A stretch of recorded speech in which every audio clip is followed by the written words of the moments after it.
भगवान की जय हो। आइए अपने मन को समाहित करते हुए कथा में प्रवेश कराया जाए। कथा क्या है? कथा जो हमारी व्यथा को मिटाए ना, उसी का नाम है कथा। और जब हम चिंता में डूब जाते हैं तभी कथा सुनने की ज्यादा जरूरत होती है। तो जो कथा रूप चिंता रूपी व्यथा है ना, ये कथा उसको मिटाता है। आइए प्रसंग को याद करें। सुखदेव जी महाराज राजा परीक्षित के सामने होते हैं और कहते हैं कि बताइए क्या चाहिए। परीक्षा लेने के लिए आए थे कि वास्तव में देखा जाए कि राजा स्वार्थी तो नहीं। अगर स्वार्थी होगा तो यही बोलेगा महाराज हमारी मृत्यु को टाल दीजिए। और सुखदेव जी महाराज के अंदर वो सामर्थ्य है कि मृत्यु को टाल भी सकते हैं, इसमें भी संदेह है। लेकिन परीक्षित जी महाराज ने सोचा कि गुरुदेव भगवान आज कह रहे हैं कि जो तुम्हारे मन में आए वो पूछ लो। आज कुछ ऐसा पूछा जाए कि जिसके बारे जिनकी मृत्यु निकट आ गई है उनको भय न लगे, घबराने की जरूरत न रह जाए। तो कहा सरकार जल्दी मरने वालों को क्या करना चाहिए, बस ये बता दीजिए। बड़े प्रसन्न हुए गुरुदेव भगवान कि वास्तव में राजा स्वार्थी नहीं, इसके अंदर तो परमार्थ भरा हुआ है। तो कुछ ऐसा पूछ रहा है कि जिससे पूरे जगत का कल्याण हो। तो कहा राजन ये बताइए आपको क्या लगता है कि भगवान सबसे पहले किसको दर्शन देते हैं? महाराज परीक्षित जी ने कहा कि गुरुदेव जो 2-4 बार दिन में नहाता होगा भगवान उसे दर्शन देते हैं। तो सुखदेव जी महाराज मुस्कुराए, बोले राजन आपका प्रयास तो अच्छा है लेकिन सटीक उत्तर ये नहीं। क्यों महाराज? बोले अगर ये सटीक उत्तर होता तो भगवान श्री राम माँ कैकेयी की आज्ञा को सिरधार्य करते हुए जब वन में चलते हैं, चित्रकूट की पावन धरा में पहुंचते हैं तो उन कुलवीरों से मुलाकात होती है जो 6-6 महीने से स्नान नहीं करते। तो अगर स्नान करने वालों के ऊपर कृपा हुई होती तो ये बेचारे तो बिना दर्शन के रह गए। और बोले परीक्षित जी महाराज कहते हैं फिर महाराज जो बड़ा ज्ञानी होगा, 4 वेद 6 पुराण जिन्हें कंठस्थ होंगे भगवान उनको दर्शन देते। तो फिर सुखदेव जी महाराज मुस्कुराए और कहते हैं ये भी सटीक उत्तर नहीं आपका। क्यों महाराज? बोले अगर इन पे कृपा हुई होती तो गजेंद्र हाथी तो पशु खाना, गो शब्द मुख से निकला बिंदु तो बात में आए। क्या गोविंद ने गज पर कृपा नहीं? और बताइए तो ब्राह्मण जो उच्च कुल में जन्म लिया होगा, ब्राह्मण क्षत्रिय वैश्य इत्यादि को भगवान का दर्शन होता है। तो भी सुखदेव जी महाराज मुस्कुराए, अभी ये भी उत्तर आपका संतोष नहीं दे रहा है। अगर इन पे कृपा हुई होती तो विदुर जी तो दासी पुत्र थे ना, क्या उन पे कृपा भगवान ने नहीं की? और बताइए तो कहते हैं महाराज जो सबसे सुंदर होगा भगवान उसे दर्शन देते हैं। तो भी सुखदेव जी महाराज मुस्कुराते हैं, अभी भी आपकी लाइन वो नहीं है जो मैं चाहता हूँ। कैसे महाराज? बोले अगर इन पे कृपा हुई होती तो मथुरा में रहने वाली जो कुब्जा है तो 3 जगह से टेढ़ी थी ना, वो कहाँ सुंदर थी, लेकिन श्याम सुंदर ने उसे भी दर्शन दिया कि तो कहा महाराज जो बड़ा पराक्रमी होगा भगवान उसे दर्शन देते हैं। तो भी महाराज सुखदेव जी मुस्कुराए, बोले ये भी उचित नहीं। अगर पराक्रमियों को परमात्मा मिला होता तो मथुरा में रहने वाले उग्रसेन तो एक छोटे से राजा थे, क्या उन पे भगवान की कृपा नहीं?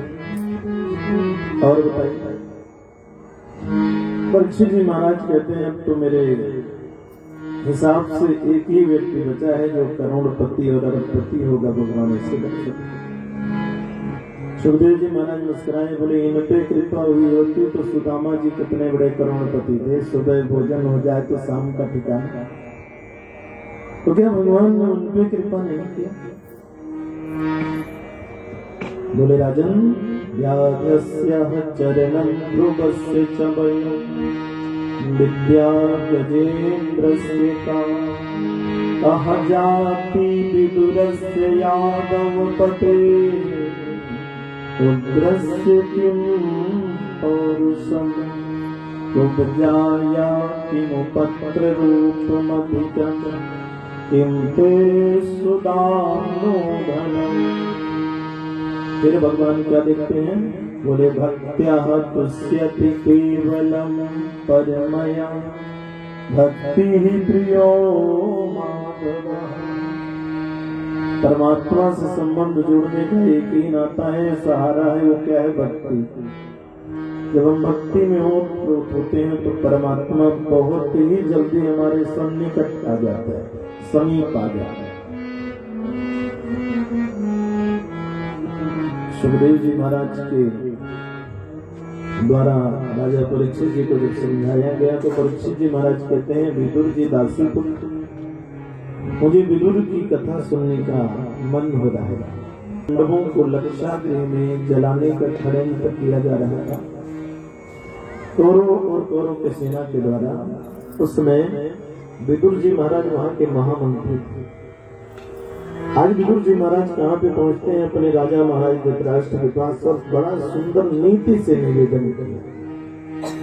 बोले महाराज, आज मैं आपके पास आपके भाई होने के नाते मिलने नहीं आया, आपका महामंत्री होने के नाते मिलने नहीं आया,